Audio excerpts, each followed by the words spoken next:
Messieurs les coprésidents du HCBC, merci pour la présentation de vos travaux scientifiques devant notre Assemblée. En Bretagne, pour lutter contre les effets négatifs du dérèglement climatique sur la production agricole, que les agriculteurs sont les premiers à constater dans leurs fermes, bien des études scientifiques ont démontré que les mesures les plus efficaces et les moins coûteuses, tant pour la puissance publique que pour les agriculteurs eux-mêmes, ce sont les mesures agroécologiques. En partageant les conclusions de ces études avec le plus grand nombre, le HCBC remplit clairement une mission d'intérêt général. Dans votre bulletin 2025, pour expliquer la lenteur des changements systémiques dans l'agriculture bretonne, vous soulignez, pages 34 et 35 du bulletin, les verrous politiques et administratifs découlant des pressions exercées par un modèle économique dominant. Un modèle qui parvient encore à imposer ses vues aux décideurs publics. Merci pour la sincérité du propos. Nous voudrions vous poser deux questions.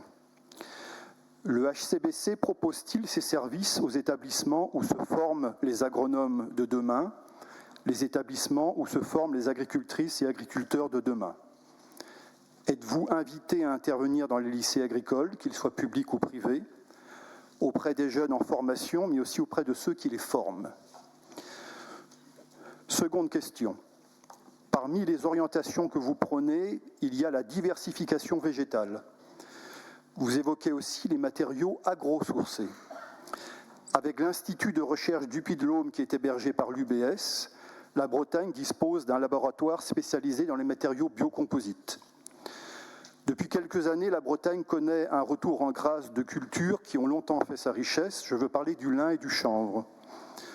Deux cultures pour lesquelles la Bretagne offre encore des conditions pédoclimatiques favorables. Deux cultures qui sont économes en eau, qui font appel à peu, voire pas du tout d'intrants, et enrichissent naturellement les sols par leur système racinaire. Deux cultures qui sont de rotation, donc compatibles avec d'autres cultures végétales, que ce soit à vocation fourragère ou à destination de l'alimentation humaine. Deux cultures qui apportent un revenu complémentaire intéressant pour les producteurs.